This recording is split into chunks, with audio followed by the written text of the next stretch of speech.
स्वागत है दोस्तों के साथ आगे सामने मुद्दे यहाँ पर चलेंगे। सबसे पहले सबसे बड़ी अपडेट में आपको बताएंगे, विधानसभा घेराव करने की तैयारी कर रहे हैं कांग्रेस पार्टी के नेताओं को 100 से ज्यादा नेताओं को नजरबंद कर दिया गया है। दोस्तों बताएंगे क्या है पूरा मामला और इसी के साथ में क्या डर गए हैं भाजपा के लोग और इसी के साथ में क्या हालत में आ गई है भारतीय जनता पार्टी की सरकार। बताएंगे 20 से ज्यादा सांसदों के भागे जाने के बाद हो रहा है जोरदार तरीके का बवाल। बताएंगे मोदी और शाह की ओर से इमरजेंसी बैठक भी बुलाई गई है। दोस्तों इसी के साथ में राज्यसभा के चर्चा के दौरान किसने लगा दिया मोदी चोर है नारा, कि भाजपा ही बुरी तरीके से भड़क गए हैं। दोस्तों इसी के साथ में क्या उद्धव ठाकरे मारने वाले हैं इंडिया गठबंधन छोड़कर एनडीए में एंट्री। बताएंगे बड़े नेता के साथ बैठक को लेकर हो रही है चर्चा। और एक बार फिर से प्रियंका गांधी ने बीजेपी के छोटे से लेकर बड़े नेता सबको चिढ़ा दिया है। दोस्तों एक बार फिर से प्रियंका गांधी से नफरत करने लगे हैं भाजपा के लोग। बताएंगे क्या है पूरा मामला, एक एक करके चलेंगे आज की सारी बड़ी अपडेट की तरफ। लेकिन उससे पहले अगर आप भी मानते हैं कि भारतीय जनता पार्टी के लोग कांग्रेस पार्टी से बुरी तरीके से डरते हैं और प्रियंका गांधी का कभी नहीं कर पाएंगे जिंदगी में बीजेपी के लोग मुकाबला और प्रियंका गांधी के नेतृत्व में ही होने चाहिए सारे बड़े चुनाव, तो इस वीडियो को लाइक करके लाल बटन दबाकर चैनल को सब्सक्राइब करके बेल आइकन दबाकर कमेंट बॉक्स में देश मांगे परिवर्तन और प्रियंका गांधी के नेतृत्व में होना चाहिए इंडिया गठबंधन का चुनाव, तो अपनी राय जरूर लिखकर बताएगा। दोस्तों चलते हैं सबसे पहले सबसे बड़ी अपडेट की तरफ, जहां पर लखनऊ के अंदर कांग्रेस पार्टी के राज्य विधानसभा के घेराव कार्यक्रम के एक दिन पहले अचानक से भारतीय जनता पार्टी की पुलिस ने कांग्रेस पार्टी के कई सारे वरिष्ठ नेताओं को नजरबंद कर दिया है। उत्तर प्रदेश पुलिस ने बुधवार को होने वाले घेराव के मद्देनजर सुरक्षा का हवाला देकर कई सारे नेताओं को नजरबंद कर दिया। अमेठी में कांग्रेस पार्टी के जिला अध्यक्ष प्रदीप सिंघल ने दावा किया है कि उन्हें और अन्य 100 लोगों को नेताओं को पदाधिकारियों को घर के अंदर बंद कर दिया गया। सिंघल ने मीडिया से बात करते हुए कहा है कि जिला के सभी 17 ब्लॉक के अध्यक्ष पदाधिकारियों, अग्रणी संगठनों के नेताओं और समिति के पदाधिकारियों को नजरबंद कर दिया गया है। दोस्तों पुलिस की कार्रवाई को अलोकतांत्रिक और निंदनीय बताते हुए सिंघला ने कहा है कि लोकतंत्र में हर नागरिक को अपनी बात रखने का अधिकार है और कांग्रेस पार्टी यही कर रही है, उनकी आवाज उठा रही है, जिससे ये अंधी और बहरी सरकार डर गई है और दबाने की कोशिश कर रही है। जब यह सरकार डरती है तो पुलिस का सहारा लेती है। कथित तौर पर नजरबंदी की कार्रवाई भारतीय नागरिक सुरक्षा संहिता की धारा 168 यानी संज्ञेय अपराधों को रोकने के तहत लखनऊ के अंदर कांग्रेस पार्टी के महासचिव संगठन अनिल यादव को जारी किए गए एक आधिकारिक नोटिस के बाद की गई है। दोस्तों नोटिस में कानून व्यवस्था को बाधित करने और पार्टी के कार्यकर्ताओं के खिलाफ कानूनी कार्रवाई की चेतावनी दी गई है, यानी कांग्रेस पार्टी नेताओं के द्वारा अपना लोकतांत्रिक अधिकार का इस्तेमाल किया जा रहा है। विधानसभा का घेराव करने के लिए पूरे प्रयास किए जा रहे हैं और बड़ी संख्या में कार्यकर्ता नेता एकजुट होते नजर आ रहे हैं। शायद इसी से पूरी तरीके से प्रशासन के लोग डरे हुए हैं। दोस्तों जिनसे उत्तर प्रदेश की कानून व्यवस्था नहीं संभल रही, वो लोग कांग्रेस पार्टी के पदाधिकारी और नेताओं को लोकतांत्रिक आवाज उठाने से पहले ही नजरबंद कर रहे हैं। अगर आप भी मानते हैं ये कुछ नहीं है, केवल कांग्रेस पार्टी के नेताओं और कार्यकर्ताओं के उत्साह और उनके उमंग को दबाने की कोशिश है और भारत के लोकतांत्रिक प्रणाली को चोट पहुंचाने का एक प्रयास है, जो साफ तौर पर भारतीय जनता पार्टी के नेता और उनके तानाशाही रवैये की ओर संकेत देता है। दोस्तों आप लोग अपनी राय जरूर लिखकर बताएगा। इसी के साथ में भारतीय जनता पार्टी के लोगों को इस बात का अहंकार था कि भारतीय जनता पार्टी को नहीं तो कम से कम एनडीए गठबंधन के पास तो ही पूरे मेजोरिटी के नंबर है और एनडीए गठबंधन सरकार चलाती रहेगी। बीजेपी केवल टीडीपी यानी चंद्रबाबू नायडू और नीतीश कुमार की पार्टी को साथ में रखेगी तो वो सरकार चला लेंगे, लेकिन ऐसा बिल्कुल नहीं है। दोस्तों आपको बता दें कि वन नेशन वन इलेक्शन के माध्यम से भाजपा के लोग देश के अंदर अपनी ताकत का परिचय करवाने वाले थे, लेकिन भाजपाइयों को उस वक्त तगड़ा झटका लगा जब बीजेपी ने संसद के अंदर 3 लाइन का व्हिप जारी कर दिया और सारे नेताओं को आना मैंडेटरी कर दिया। लेकिन भारतीय जनता पार्टी के लगभग 20 के आसपास सांसद नदारत रहे हैं। दोस्तों सूत्रों के हवाले से जानकारी मिली है कि बीजेपी हाईकमान ने सांसदों को नोटिस भेजा है, यानी भाजपा के मोदी और शाह दोनों को 20 से ज्यादा सांसदों ने चुनौती दे दी है। दोस्तों आपको बता दें कि एक तो भारतीय जनता पार्टी के पास मात्र 240 सांसदों का सपोर्ट है, 240 ही उनके सांसद है और सहयोगियों के साथ मिलकर जैसे तैसे बहुमत के 272 के आंकड़े से ज्यादा सांसद लेकर सरकार चला रहे थे, लेकिन ये भी इनका भ्रम टूट चुका है। दोस्तों वन नेशन वन इलेक्शन पर इन्होंने छाती चौड़ी करते हुए कहा था कि इनके पास मेजोरिटी का पूरा नंबर है। जब इनके पास आधे नंबर नहीं है दोस्तों, तो ये लोग 2/3 के कानून को कैसे पास करवा पाएंगे। वन नेशन वन इलेक्शन को पास करवाने के लिए कम से कम 2/3 सांसदों की जरूरत पड़ेगी। आपको बता दें कि भारतीय जनता पार्टी जब संसद के अंदर इस विधेयक को स्वीकार करती है तो उसको मात्र 269 सांसदों का सपोर्ट मिला है, यानी जो बहुमत का नंबर है 272, उतने नंबर भी भारतीय जनता पार्टी के पास नहीं है। दोस्तों विपक्ष ने 198 विधायकों का समर्थन जुटा लिया है। अगर विपक्ष के सारे सांसद वोट डाल दे तो इसका मतलब भारतीय जनता पार्टी देश में कभी भी गिर सकती है। दोस्तों और बीजेपी की सरकार अल्पमत में चल रही है, ये खुलकर सामने आ चुका है, क्योंकि एनडीए और बीजेपी मिलाकर 269 के आंकड़े तक पहुंच पाए हैं और 20 बीजेपी के नेता बगावत कर चुके हैं। मोदी और शाह के लिए धड़कने बढ़ाने वाली खबर है। दोस्तों अगर आप भी मानते हैं कि आने वाले दिनों के अंदर और ज्यादा बदलाव देखने को मिलेगा तो अपनी राय जो लिखा जाएगा। साथ साथ लोकसभा के अंदर विधेयक पास करवाने के लिए भारतीय जनता पार्टी को 461 वोटों में से 2/3 307 वोटों की जरूरत है, लेकिन सरकार के पास केवल 263 वोट ही है। दोस्तों 198 वोट विपक्ष के पास है। अगर आप भी मानते हैं कि आने वाले दिनों के अंदर मोदी की सरकार किसी वक्त गिर सकती है तो अपनी राय जो लिखा जाएगा। दोस्तों विपक्ष को अब अविश्वास प्रस्ताव लेकर आना चाहिए तो अपनी राय जो लिखा जाएगा। साथ साथ राज्यसभा में संविधान पर चर्चा के दौरान मंगलवार को जमकर हंगामा हुआ। राज्यसभा में संजय सिंह ने दिल्ली के चुनाव से पहले मतदाता सूची में काटे गए नाम को लेकर तुगलकाबाद के बूथ पर भारतीय जनता पार्टी के कार्यकर्ता ने बड़ी संख्या में मतदाताओं के नाम कटवाए हैं। ये आरोप लगाए। संजय सिंह के इन आरोपों पर आसन से उपसभापति हरिवंश ने कहा कि इसे ऑथेंटिकेट कीजिए। संजय सिंह ने कहा कि इसे ऑथेंटिकेट करूंगा। इस पर नेता सदन जेपी नड्डा ने कहा कि संजय सिंह ने जो मुद्दा उठाया है, नाम काटने का प्रावधान भी उसी संविधान में है जिस पर हम चर्चा कर रहे हैं। जेपी नड्डा ने कहा कि देखने वाली बात है है कि बांग्लादेशी रोहिंग्या तो नहीं जिनके नाम काटे जा रहे हैं। जिसके बाद संजय सिंह ने राम सिंह समेत कई मतदाताओं के नाम पढ़े और कहा कि हमारे देश के पूर्वांचली वोटरों को रोहिंग्या बांग्लादेशी कहकर ये लोग उनका अपमान कर रहे हैं। इनकी इतनी हिम्मत कैसे हो गई कि ये भारत के पूर्वांचली एरिया में रहने वाले लोगों को रोहिंग्या और बांग्लादेशी बता रहे हैं। हमारे पूर्वांचली भाई मेहनत कर पसीना बहाकर अपना दिल्ली में गुजारा करते हैं, उनको ये लोग घुसपैठी और बांग्लादेशी बता रहे हैं। आम आदमी पार्टी के नेता राज्यसभा में संजय सिंह ने एक के बाद एक कई सारे भाजपा सरकार पर निशाना साधे। इस दौरान भाजपा को एक्सपोज करते हुए बताया है कि बीजेपी के लोग पूर्वांचलियों पर इतने गंभीर आरोप लगा रहे। साथ साथ उद्धव ठाकरे ने अचानक से देवेंद्र फडणवीस से मुलाकात की है। दोस्तों, देवेंद्र फडणवीस और उद्धव ठाकरे की मुलाकात के पीछे जो तस्वीर है वो मोदी की है। तो माना जा रहा है कि आने वाले दिनों के अंदर उद्धव ठाकरे पलटी मारकर अपनी पार्टी बचाने के लिए, अपनी इज्जत बचाने के लिए भाजपा के साथ में जा सकते हैं। वैसे भी एकनाथ शिंदे के साथ बीजेपी का पंगा चल रहा है। वहीं पर वायनाड से लोकसभा की सांसद प्रियंका गांधी मंगलवार को संसद में एक बैग लेकर पहुंची, जिस पर बांग्लादेशी हिंदुओं और ईसाइयों के साथ उन्होंने अपना समर्थन दिया है। दोस्तों, एक दिन पहले फिलिस्तीन के समर्थन में वो बैग लेकर आ गई थी, जिस पर फिलिस्तीन आजाद होगा लिखा हुआ था। इस पर बीजेपी के लोग विवाद खड़ा कर रहे थे और पूछ रहे थे कि बांग्लादेश के बारे में प्रियंका गांधी ने कुछ नहीं क्यों नहीं कहा। इस पर प्रियंका गांधी ने जवाब देते हुए कहा है कि हम लोग लगातार बांग्लादेश के अंदर अल्पसंख्यकों के न्याय की बातें कर रहे हैं। भाजपा की सरकार ही कोई एक्शन नहीं ले रही है, यानी भाजपाइयों की फेलियर को विपक्ष के लोगों पर मरने की कोशिश की जा रही है। दोस्तों, इन लोगों को समझना चाहिए कि राज्य में या केंद्र में कांग्रेस पार्टी की सरकार नहीं बल्कि भाजपा की सरकार है। उनको तय करना है कि बांग्लादेश के साथ किस तरीके से डील किया जाएगा। लेकिन विपक्ष पर उल्टा निशाना साधते हुए विपक्ष को ही तुष्टिकरण वाली पार्टी बताया जाता है, जबकि विपक्ष के पास कोई पावर नहीं है। तुष्टिकरण तो दूर की बात, साथ साथ राष्ट्रवादी कांग्रेस पार्टी के वरिष्ठ नेता छगन भुजबल ने मंगलवार को पार्टी के अध्यक्ष अजित पवार को नए कैबिनेट में उन्हें शामिल नहीं किए जाने को लेकर इशारों में निशाना साध दिया। भुजबल ने दावा किया कि महाराष्ट्र में मुख्यमंत्री देवेंद्र फडणवीस उन्हें कैबिनेट में शामिल नहीं किए जाने के पक्ष में थे। महाराष्ट्र में कई अहम जिम्मेदारियां संभाल चुके भुजबल ने एक दिन पहले टिप्पणी करते हुए कहा था कि जहां नहीं चैना वहां नहीं रहना। टिप्पणी को लेकर अटकलों के बीच में सवाल यह खड़ा होता है दोस्तों कि क्या वो एनसीपी छोड़कर जाने वाले हैं, क्योंकि अपने आप को कद्दावर ओबीसी का नेता बताते हैं और इन्हीं के नाम पर ओबीसी समाज के लोगों ने वोट भी डाला था और मनोज जरांगे पाटिल के साथ इन्होंने दो हाथ भी किए थे और मराठा वोटों को बीजेपी के खिलाफ होने से भारतीय जनता पार्टी को तगड़ा झटका लग सकता था। लेकिन ओबीसी वोटों को कंसोलिडेट करने में छगन भुजबल ने भी जिम्मेदारी संभाली थी दोस्तों। लेकिन जो बीजेपी को मदद पहुंचाता है, आने वाले दिनों के अंदर भाजपा या तो उसे अपनी पार्टी में शामिल करवा लेती है या फिर उसकी राजनीति खत्म कर देती है। छगन भुजबल के साथ भी कहीं ना कहीं अब ऐसा ही होता दिखाई देने लगा है दोस्तों। छगन भुजबल को पहले तो मंत्री नहीं बनाया गया और अब कोई भाव नहीं दिया जा रहा, वो तो पार्टी बदलने को और सरकार से दूर हटने तक को तैयार है। देखते हैं क्या छगन भुजबल लड़ाई लड़ पाएंगे, क्योंकि उनके ऊपर कई सारे केस भी चल रहे हैं। अगर ज्यादा क्रांतिकारी बनने की कोशिश करेंगे तो शायद भारतीय जनता पार्टी जैसे अपने विरोधियों के साथ डील करती है और वही उनके जो सहयोगी हैं जो दिल्ली में है, सीबीआई, ईडी और कई सारी केंद्रीय एजेंसियां सब मिलकर जेल के सलाखों के पीछे वापस डाल देंगे छगन भुजबल को। इसमें कोई दो राय नहीं है। साथ साथ महाराष्ट्र के पूर्व मुख्यमंत्री उद्धव ठाकरे शीतकालीन सत्र में भाग लेने के लिए मंगलवार को नागपुर पहुंचे हैं दोस्तों। नागपुर में प्रेस कॉन्फ्रेंस करते हुए उद्धव ठाकरे ने बड़ी मांग की। उन्होंने कहा है कि वीर सावरकर को भारत रत्न देना चाहिए। उद्धव ठाकरे ने केंद्र सरकार पर निशाना साधते हुए कहा है कि भारतीय जनता पार्टी उन्हें भारत रत्न क्यों नहीं दे रही है। बीजेपी को सावरकर पर बोलने का कोई हक नहीं है। उद्धव ठाकरे की ओर से की गई टिप्पणी पर आप लोग अपनी राय जरूर बताएगा दोस्तों। क्या आपको लगता है कि सावरकर को भारत रत्न का ऐलान करके उद्धव ठाकरे को साथ में लाने का भी प्रयास बीजेपी कर सकती है? कुल मिलाकर कुछ तो खिचड़ी पक रही है दोनों पार्टियों के बीच में, इसमें कोई दो राय नहीं है। इसी के साथ में केंद्रीय कानून मंत्री अर्जुन राम मेघवाल ने मंगलवार को लोकसभा के अंदर one nation one election bill को पेश किया। वहीं पर बिहार के विपक्ष के नेता और पूर्व उप मुख्यमंत्री तेजस्वी यादव ने बिल का विरोध करते हुए कहा कि वन नेशन वन इलेक्शन संवैधानिक ढांचे यानी कॉन्स्टिट्यूशनल स्ट्रक्चर के खिलाफ है, संविधान की मूल भावनाओं के खिलाफ है। तेजस्वी यादव अपने कार्यकर्ता दर्शन सह संवाद कार्यक्रम में मधेपुरा पहुंचे हुए थे, जहां पर पत्रकारों के साथ बातचीत के दौरान वन नेशन वन इलेक्शन का विरोध करते हुए उन्होंने कहा कि इससे क्षेत्र के मुद्दे गौण हो जाएंगे, कम हो जाएंगे और जो राष्ट्रीय मुद्दे हैं उसी पर विधानसभा का चुनाव लड़ने की कोशिश की जाएगी और एक नेता के इर्द गिर्द पूरा चुनाव होगा, जिससे राज्य का फेडरलिज्म पूरी तरीके से खत्म हो जाएगा। स्थानीय कॉमन मुद्दे जो होते हैं वो ओवरराइड हो जाएंगे राष्ट्रीय मुद्दों से। साथ साथ भारतीय जनता पार्टी पर निशाना साधते हुए कहा गया कि ये लोग राष्ट्रीय स्वयंसेवक संघ के एजेंडे को लागू करना चाहते हैं, इसलिए हम लोग कहते हैं कि ये लोग संविधान के विरोध में है। अभी बीजेपी के लोग कह रहे हैं कि वन नेशन वन इलेक्शन, फिर आगे कहेंगे वन नेशन वन पार्टी और उसके बाद कहेंगे वन नेशन वन लीडर, यानी मोदी को सर्वोसर्वा हमेशा हमेशा के लिए लीडर बनाने के लिए इस और अग्रसर है, जिसका पुरजोर तरीके से विरोध किया जाना चाहिए। साथ साथ महाराष्ट्र के अंदर देवेंद्र फडणवीस की सरकार को नए साल में मराठा आरक्षण के आंदोलन का सामना करना पड़ेगा। आरक्षण कार्यकर्ता मनोज जरांगे ने मंगलवार को ऐलान किया है कि अन्य पिछड़ा वर्ग ओबीसी के तहत नौकरियां और शिक्षा में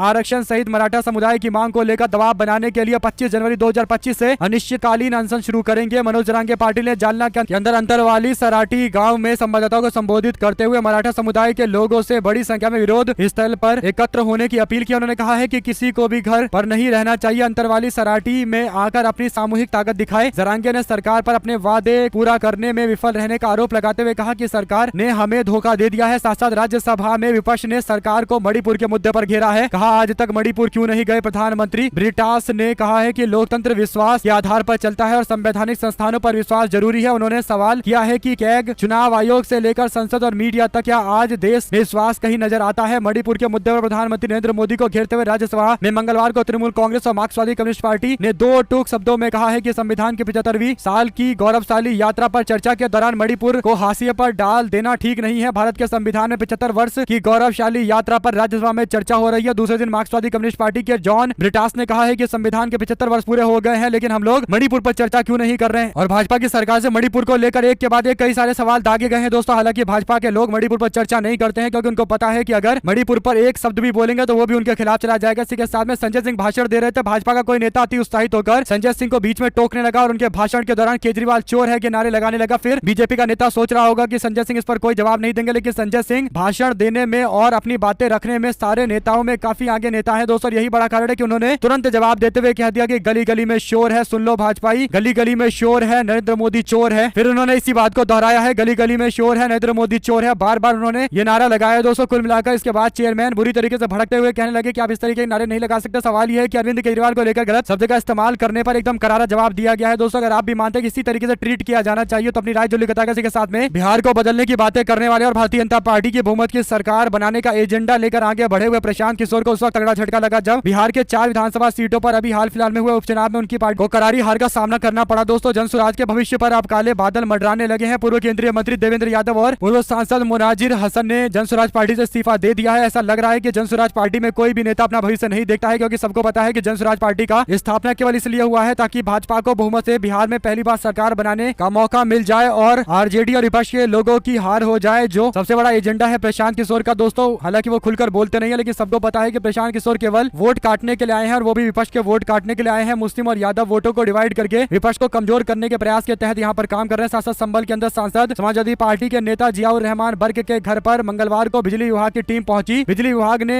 मीटर की जांच की, इसके बाद उनके घर का बिजली का मीटर बदल डाला दोस्तों। दरअसल मंगलवार को संभल के सांसद और समाजवादी पार्टी के नेता जियाउर रहमान बर्ग के घर बिजली विभाग की टीम पहुंची, जहां पर सांसद के घर पर 4 किलोवाट का मीटर लगा हुआ था। उस मीटर को बदलने के लिए बिजली विभाग के 5 से 6 कर्मचारी तकरीबन 150 की संख्या में पुलिस बल के साथ पहुंचे। इस दौरान सभी पुलिस वालों ने हाथ में हथियार और टीयर गैस गन ले रखा था। पुलिस टीम का नेतृत्व कर रहे इलाके के एसएसपी और सीईओ मौजूद थे दोस्तों। 200 गज के घर में 4 किलोवाट का मीटर था। इसके बाद कई और आरोप लगाए गए हैं। कुल मिलाकर दोस्तों संभल के सांसद को इससे पहले भी एक मामले में नामित किया गया था और अभी एक नया मामला है जहां पर फिर से उनको लपेटने की कोशिश की जा रही है। कुल मिलाकर समाजवादी पार्टी के कई सारे वरिष्ठ नेता है, खासकर जो मुस्लिम समाज से आते हैं, उनको एक तरीके से टारगेट करने का एक पूरा प्लान बनाकर काम किया जा रहा है। अगर आप भी मानते हैं कि सत्ता का दुरुपयोग केवल विपक्ष के लोगों को टारगेट करने के लिए किया जाना भारत के लोकतंत्र के लिए काला अध्याय से कम नहीं है, तो अपनी राय जुली बताएगा दोस्तों। और इसी तरीके से आने वाले दिनों में जब सत्ता परिवर्तन होगा तो इन लोगों के साथ इसी तरीके का ट्रीटमेंट होगा, इसमें कोई दोराय नहीं है। साथ साथ महाराष्ट्र के मुख्यमंत्री बनने के बाद देवेंद्र फडणवीस रविवार को नागपुर पहुंचे। उनके स्वागत में कार्यकर्ताओं ने भव्य रैली का आयोजन किया। एयरपोर्ट से लक्ष्मीनगर चौक तक जुलूस निकाला गया। देवेंद्र फडणवीस की नागपुर रैली में लुटेरों की मौज हो गई। भीड़ में से 26 लाख के गहने चोरी हो गए। 11 आरोपियों को गिरफ्तार किया गया है। मुख्यमंत्री बनने के बाद देवेंद्र फडणवीस पहली बार नागपुर पहुंचे थे। इसके पहले भी इस तरीके का मामला सामने आया था दोस्तों, जहां पर लोगों के गहने लूट लिए गए थे, चोरी कर लिए गए थे, मोबाइल फोन चोरी कर लिया गया था। इसी के साथ में टीएमसी के एमपी कल्याण बनर्जी ने भारतीय जनता पार्टी और मोदी पर निशाना साधते हुए कहा कि वन नेशन वन इलेक्शन कोई इलेक्शन का रिफॉर्म नहीं है, बल्कि एक जेंटलमैन की डिजायर, उनकी महत्वाकांक्षा को पूरा करने का ये पूरा मामला है। यानी मोदी की महत्वाकांक्षा पूरा करने का ये कार्यक्रम है। इसमें कोई लॉजिक, कोई तर्क नहीं है और इससे कोई देश का विकास नहीं होगा। केवल देश को उल्टा बैकवर्ड ले आने की कोशिश की जा रही है। फेडरलिज्म की पॉलिसी के खिलाफ ये पूरी रणनीति है। साथ साथ सरदार पटेल की मूर्ति के अंदर शौचालय बनाए दिए जाने को लेकर कांग्रेस पार्टी के महाराष्ट्र के नंदुरबार से सांसद ने सवाल खड़े किए हैं दोस्तों। नंदुरबार से चुनाव जीतकर आए कांग्रेस के नेता गोवाल कागदा पाडवी ने सवाल खड़ा किया है और सरदार पटेल का अपमान बताया। देखते हैं सरदार पटेल के इस अपमान पर क्या भाजपा के लोग माफी मांगेंगे दोस्तों, और क्या जो टॉयलेट बनाया गया उसको हटाया जाएगा। साथ साथ कांग्रेस पार्टी का बेलागावी अधिवेशन शताब्दी समारोह 26 से 27 दिसंबर को बेलगावी में आयोजित किया जाएगा। महात्मा गांधी के नेतृत्व में 26 दिसंबर 1924 को आयोजित हुआ था बेलगावी अधिवेशन, जिसमें पहली बार कांग्रेस पार्टी का अध्यक्ष चुना गया था। अजय माकन, केसी वेणुगोपाल, रणदीप सुरजेवाला ने उप मुख्यमंत्री डीके शिव कुमार के साथ तैयारियों का जायजा लिया है। कांग्रेस पार्टी का बड़ा अधिवेशन होने वाला है। उम्मीद की जा रही है यहाँ से कुछ बड़े ऐलान किए जाएंगे। साथ साथ गली गली में शोर है, नरेंद्र मोदी चोर है, इस नारे के बाद भारतीय जनता पार्टी के लोग अब राज्यसभा में विवाद खड़ा कर रहे हैं दोस्तों। इसी के साथ में लोकसभा के अंदर एक देश एक चुनाव संविधान संशोधन विधेयक लाया गया है। कानून मंत्री अर्जुन राम मेघवाल ने इसे पेश किया है। कानून मंत्री ने विधेयक को जेपीसी के पास भेजने का प्रस्ताव भी दे दिया है। यानी विपक्ष जो लगातार मांग कर रहा है उस मांग पर मोहर लगाई गई है दोस्तों। सवाल यह है कि जब जेपीसी बनाई जाएगी तो उसका अध्यक्ष किसे बनाया जाएगा और विपक्ष को कितना रिप्रेजेंटेशन मिलेगा। इलेक्ट्रॉनिक वोटिंग के बाद पर्ची से मतदान की मांग भी की गई है। विपक्ष लगातार बैलेट पेपर से इलेक्शन कराने की मांग कर रहा है दोस्तों। इसी के साथ में उत्तर प्रदेश के वाराणसी के अंदर मुस्लिम बाहुल्य मदनपुरा की घनी बस्ती बंद पड़े मंदिर की सूचना के बाद वाराणसी के अंदर एक बार फिर से तनाव की स्थिति पैदा हो गई। गई है। आक्रोशित मुस्लिम समुदाय के लोगों ने इलाके में दुकानें जबरन बंद कराने का आरोप लगाया। इस दौरान इलाके में भारी पुलिस बल तैनात किए गए हैं। मौके पर एहतियातन पुलिस और पीएससी के जवान तैनात किए गए हैं। बता दें कि सोमवार को मंदिर की सूचना के बाद पुलिस और प्रशासन हरकत में आया था। दोस्तों एएसपी कोतवाली ने पुलिस बल के साथ पहुंचकर निरीक्षण किया है। मंदिर पर काफी पुराना ताला लगा हुआ था। मदनपुरा में मंदिर को लेकर विवाद और बाजार बंद करने की जानकारी होने के बाद डीसीपी काशी गौरव बंसवाल भारी फोर्स के साथ पहुंच गए हैं। उम्मीद की जा रही है कि शांति स्थापित की जाएगी। दोस्तों लेकिन कई जगह बार बार मंदिर मस्जिद का विवाद कौन उभार रहा है, आप लोग समझ सकते हैं किन लोगों को इससे फायदा मिल रहा है। दोस्तों एक प्रोपोगेंडा, एक पूरे मोडस ऑपरेंडी के तहत ये मामला चल रहा है, यानी एक पूरी प्रक्रिया के तहत ऐसे नए नए मामले उभार कर सामने रखे जा रहे हैं। साथ साथ दिल्ली के district and cricket association DDCA चुनाव में लगातार दूसरी बार रोहन जेटली ने बाजी मारी है। दोस्तों एक बार फिर डीडीसीए के अध्यक्ष चुन लिए गए हैं। उन्हें 1577 वोट मिले हैं। उसके प्रतिद्वंदी टीएमसी के नेता कीर्ति आजाद को 777 वोट मिले हैं। डीएससी के अध्यक्ष पद के अलावा अन्य सभी पदों पर रोहन जेटली ग्रुप के सदस्यों ने ही जीत का परचम लहराया है। उपाध्यक्ष के पोस्ट पर शिखा कुमार ने राजेश कुमार बंसल और सुधीर कुमार अग्रवाल को पटकनी दी है। शिखा कुमार ने 1246 वोट प्राप्त किए हैं। राकेश कुमार को 536 वोट और सुधीर कुमार को 498 वोट मिले हैं। इसी के साथ में अजित पवार पार्टी के नेता छगन भुजबल ने कहा है कि 8 दिन पहले राज्यसभा की सीट का ऑफर उनको दिया गया था, मगर मैंने मना कर दिया। भुजबल ने आगे कहा कि मंत्री पद आते आते रहते हैं, मगर मुझे खत्म नहीं किया जा सकता। सोमवार को नागपुर के अंदर संवाददाता सम्मेलन के दौरान भुजबल ने कहा कि मैंने राज्यसभा की सीट ठुकरा दी है। अगर उसको स्वीकारता तो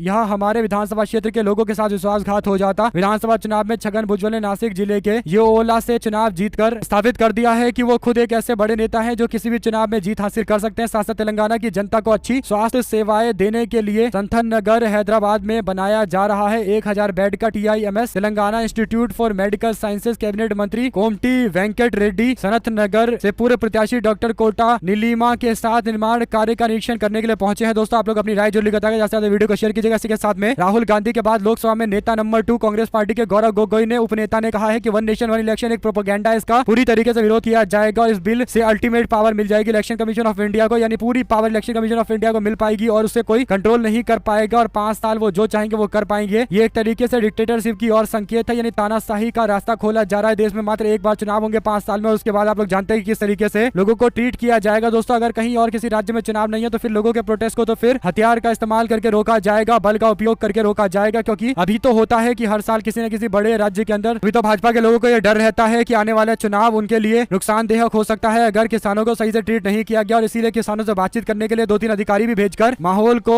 नेगेटिव होने से बचाने की कोशिश करें, क्योंकि चुनाव होने वाले, दिल्ली के अंदर भी इलेक्शन होने वाले हैं। लेकिन अगर एक साथ चुनाव होंगे दोस्तों तो फिर तो प्रोटेस्ट करने का कोई मतलब ही नहीं है और देश में किस तरीके से ट्रीट किया जाएगा प्रोटेस्ट करने वालों का आप लोग इमेजिन कर सकते हैं। साथ साथ केवल 3 घंटे के लिए CBI ED हमको दे दो, सबको जेल भेज देंगे। राज्यसभा के नेता संजय सिंह ने साफ शब्दों में क्लियर कर दिया है कि अगर विपक्ष के पास भी CBI और ED जैसी संस्थानें आ जाए तो भाजपा के कई नेता जेल के सलाखों के पीछे चक्की पीसते नजर आएंगे। अगर आप भी मानते दोस्तों एकदम सही बात उन्होंने कही है तो अपनी राय जो लिखता साथ मध्य प्रदेश के अंदर कांग्रेस पार्टी के विधायकों ने मंगलवार को मोहन यादव सरकार के नेतृत्व के खिलाफ मोर्चा खोला है और विधानसभा परिसर में विरोध प्रदर्शन किया और आरोप लगाया है कि सरकार ने राज्य को कर्ज के बोझ तले दबा दिया है। विपक्ष के नेता उमंग सिंघार के नेतृत्व में कांग्रेस पार्टी के विधायक कटोरे और तख्तियां लेकर विधान भवन परिसर पहुंच गए और राज्य सरकार पर निशाना साधने लगे। नेता प्रतिपक्ष सिंघार ने आरोप लगाया है कि सरकार कर्ज लेकर राज्य के वित्तीय मामलों को चला रही है और विपक्षी विधायकों ने राज्य विधानसभा के शीतकालीन सत्र के दूसरे दिन विरोध दर्ज कराया है। सिंघार ने कहा कि कांग्रेस विधायकों ने कटोरे हाथ लेकर लगातार कर्ज लेने को लेकर राज्य सरकार पर निशाना साधा है। उन्होंने कहा है कि जब नेतृत्व कमजोर होता है तो कर्ज का बोझ लगातार बढ़ता चला जाता है। साथ साथ योगी आदित्यनाथ एक भाषण के दौरान कहते हैं कि बाबा साहब अम्बेडकर ने 2049 में संविधान भारत को सौंपा था। देश के सबसे बड़े प्रदेश के मुख्यमंत्री को यह नहीं पता कि संविधान कब सौंपा गया था। भारत का संविधान 26 नवंबर 1949 को सौंपा गया था, लेकिन अंधेर नगरी, चौपट राजा, दिन दहाड़े रेप और रात भर गांजा जय मंगल यादव नाम के व्यक्ति की ओर से निशाना साधा गया है। दोस्तों यूथ लीडर समाजवादी पार्टी जय मंगल यादव ने यह बातें कही है। आप लोग की क्या राय है दोस्तों लिखकर जरूर बताएगा। इसी के साथ में जब भारत चीन के रिश्तों की होगी नई शुरुआत, विभिन्न मुद्दों पर वार्ता करने बीजिंग पहुंच गए NSA चीफ अजीत डोभाल, यानी अजीत डोभाल अब चाइना के चक्कर लगा रहे। दोस्तों क्या आपको लगता है कि चाइना के साथ भारत के संबंध अभी इतने सुधर गए हैं कि भारत के NSA अब चाइना जा रहे हैं? अगर आप भी मानते हैं कि बीजेपी के पास चाइना और पाकिस्तान को लेकर कोई ठोस पॉलिसी नहीं है, केवल नेता चाइना के चक्कर ही काट रहे होते हैं और इससे होना जुना कुछ होता नहीं है, आप लोग अपनी राय जरूर बताएगा दोस्तों। और भारत की चाइना पॉलिसी और अन्य फॉरेन पॉलिसी के बारे में आपकी क्या राय है लिखकर जरूर बताएगा। इसी के साथ में कांग्रेस पार्टी के कुछ ऐसे बड़े नेता है दोस्तों जो पार्टी लाइन को शायद नहीं मानते हैं। कांग्रेस पार्टी ने ब्लैक लिस्ट करने का फैसला लिया था राहुल कंवल को, जो इंडिया टुडे से जुड़े हुए हैं, यानी आज तक के इंग्लिश वाले चैनल से जुड़े हुए हैं। तथाकथित पत्रकार राहुल कंवल जो राहुल गांधी को लेकर गलत भाषा का इस्तेमाल करते हैं, उसका बाइकआउट किया गया था, ब्लैक लिस्ट किया गया था। लेकिन फिर अचानक से खबर सामने आती है कि कांग्रेस पार्टी के नेता और सांसद अभिषेक मनु सिंह भी एक्सक्लूसिव इंटरव्यू दे रहे हैं इंडिया टुडे पर। सवाल ये कि जब कांग्रेस पार्टी ने बॉयकॉट कर दिया तो कांग्रेस पार्टी के नेता अभिषेक मनु सिंह भी एक्सक्लूसिव इंटरव्यू क्यों दे रहे हैं दोस्तों। इस पर पार्टी आला कमान को संज्ञान लेना चाहिए और पार्टी के एक स्टैंड के साथ सारे नेताओं को एकजुटता के साथ खड़ा रहना चाहिए। अगर इस तरीके का बिहेव किया जाएगा तो इसको बर्दाश्त नहीं करना चाहिए। दोस्तों आपकी क्या राय है? लुकोजोता का हमारे लगातार जुड़े रहेंगे दोस्तों, भाइयों बहनों मित्रों का बहुत बहुत धन्यवाद। देख रहे जाकर चले जय हिंद, ज्यादा से ज्यादा वीडियो को शेयर कीजिए। बहुत धन्यवाद।